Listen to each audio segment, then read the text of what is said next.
Chapter 8 Monsignor in the Country. A beautiful landscape, with the corn bright in it, but not abundant. Patches of poor rye where the corn should have been, patches of poor peas and beans, patches of the most coarse vegetable substitutes for wheat. On inanimate nature, as on the men and women who cultivate it, a prevalent tendency toward the appearance of vegetating unwillingly, a dejected disposition to give up and wither away. Monsieur the Marquis, in his travelling carriage, which might have been lighter, conducted 4 post horses and 2 postilions, fagged up a steep hill. A blush on the countenance of Monsignor the Marquis was no impeachment of his high breeding. It was not from within it was occasioned by an external circumference beyond his control, the setting sun. The sunset struck so brilliantly into the travelling carriage when it gained the hilltop that its occupant was steeped in crimson. "It will die out," said Monsignor the Marquis, glancing at his hands, "directly." In effect, the sun was so low that it dipped at the moment, when the heavy drag had been adjusted to the wheel, and the carriage slid downhill with a cinderous smell. In a cloud of dust the red glow departed quickly, the sun and the Marquis going down together. There was no glow left when the drag was taken off. But there remained a broken country, bold and open, a little village at the bottom of the hill, a broad sweep and rise beyond it, a church tower, a windmill, a forest for the chase, and a crag with a fortress on it used as a prison. Round upon all these darkening objects as the night drew on, the Marquis looked, with the air of one who was coming near home. The village had its one poor street, with its poor brewery, poor tannery, poor tavern, poor stable-yard for relays of post-horses, poor fountain, all usual poor appointments. It had its poor people, too.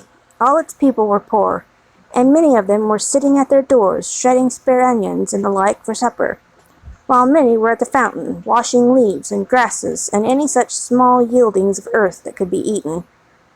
Expressive signs of what made them poor were not wanting: the tax for the state, the tax for the church, the tax for the Lord, tax local and tax general, were to be paid here and there, paid here and be paid there, according to solemn inscription in the little village, until the wonder was that there was any village left unswallowed. Few children were to be seen, and no dogs. As to the men and women, their choice on earth was stated in the prospect, life on the lowest terms that could sustain it, down in the little village under the mill, or captivity and death in the dominant prison on the crag. Heralded by a courier in advance, and by the cracking of his postilions' whips, which twined snake-like about their heads in the evening air, as if he came attended by the Furies, Monsieur the Marquis drew up in his travelling carriage at the posting-house gate. It was hard by the fountain, and the pheasants suspended their operations to look at him. He looked at them, and saw in them, without knowing it, the slow, sure filing down of misery-worn face and figure that was to make the meagreness of Frenchman and English superstition, which had survived the truth through the best part of 100 years. Monsieur the Marquis cast his eyes down over the submissive faces that drooped before him, as the like of himself had drooped before Monsignor of the court. Only the difference was that these faces drooped merely to suffer and not to propitiate. When a grizzled mender of the roads joined the group. "Bring me hither that fellow," said the Marquis to the courier. The fellow was brought, cap in hand, and the other fellows closed round to look and listen, in the manner of people at the Paris fountain. "I passed you on the road?" "Monsignor, it is true. I had the honor of being passed on the road." "Coming up the hill, and at the top of the hill both?" "Monsignor, it is true." "What did you look at so fixedly?" "Monsignor, I looked at the man." He stooped a little, and with his tattered blue cap pointed under the carriage. All his fellows stooped to look under the carriage. "What man, pig? And why look there?" "Pardon, Monsignor, he swung by the chain of the shoe, the drag." "Who?" demanded the traveller. "Monsignor, the man." "May the devil carry away these idiots! How do you call the man?"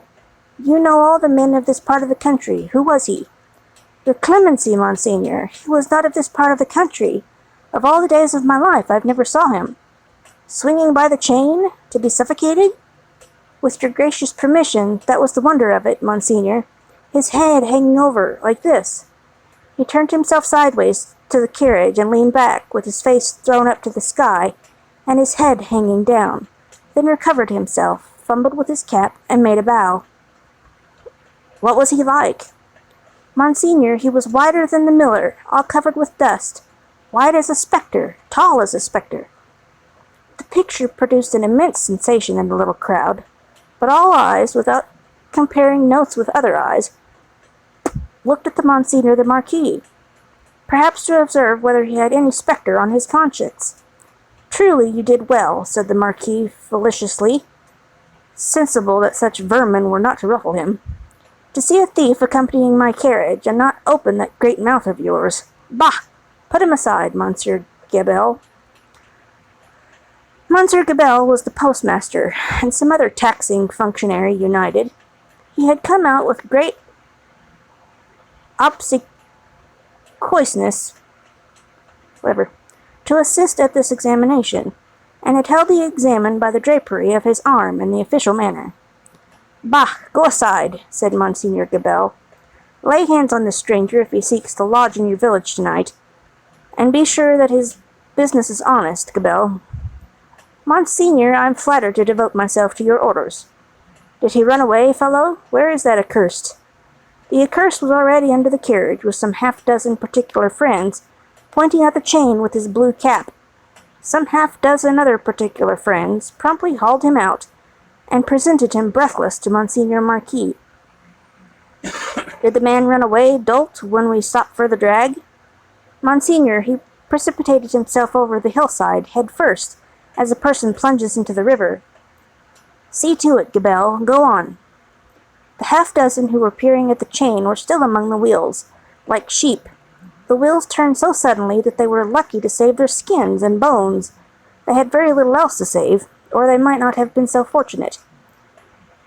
The burst with which the carriage started out of the village and up the rise beyond was soon checked by the steepness of the hill. Gradually it subsided to a foot pace, swinging and lumbering upward among the many sweet scents of a summer night. The postilions, with 1,000 gossamer gnats circling about them in lieu of the furies, quietly mended the points to the lashes of their whips. The valet walked by the horses. The courier was audible, trotting on ahead into the dull distance. At the steepest point of the hill there was a little burial ground, with a cross and a new large figure of our Saviour on it. It was a poor figure in the wood, done by some inexperienced rustic carver, but he had studied the figure from the life, his own life, maybe, for it was dreadfully spare and thin. To this distressful emblem of a great distress that had long been growing worse, and was not at its worst, a woman was kneeling. She turned her head as the carriage came up to her, rose quickly, and presented herself at the carriage door. It is you, Monseigneur. Monseigneur, a petition. With an exclamation of impatience, but with his unchangeable face, Monseigneur looked out. How then? What is it? Always petitions. Monseigneur, for the love of the great God, my husband, the forester. What of your husband, the forester? Always the same with you people. He cannot pay something? He has paid all, Monseigneur. He is dead. Well, he is quiet. I can restore him to you. Can I restore him to you? Alas, Monseigneur, but he lies yonder, under a little heap of poor grass. Well? Monseigneur, there are so many little heaps of poor grass. Again, well? She looked an old woman, but was young. Her manner was one of passionate grief. By turns she clasped her veinous and knotted hands together with wild energy, and laid one of them on the carriage door, tenderly, caressingly, as if it had been a human breast, and could be expected to feel the appealing touch. Monseigneur, hear me! Monseigneur, hear my petition! My husband died of want. So many die of want. So many more will die of want. Again, well? Can I feed them? Monseigneur, the good God knows, but I don't ask it. My petition is, that a morsel of stone or wood, with my husband's name, may be placed over him to show where he lies.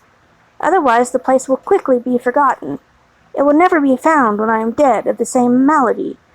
I shall be laid under some other heap of poor grass. Monsignor, there are so many, they increase so fast, there is so much want. Monsignor! Monsignor! The valet had put her away from the door. The carriage had broken into a brisk trot. Postilions quickened the pace. She was left far behind, and Monsignor, again escorted by the Furies, was rapidly diminishing the league or two of distance that remained between him and his chateau. The sweet sense of summer night rose all around him, and rose as the rain falls, and partially on the dust, ragged and toil-worn group at the fountain not far away, to whom the menders of the roads, with the aid of the blue cap without which he was nothing, still enlarged upon his man like a spectre. As long as they could bear it, by degrees, as they could bear no more, they dropped off one by one, and lights twinkled in little casements, which lights at the casements darkened, and more stars came out, seemed to have shot up into the sky instead of having been extinguished.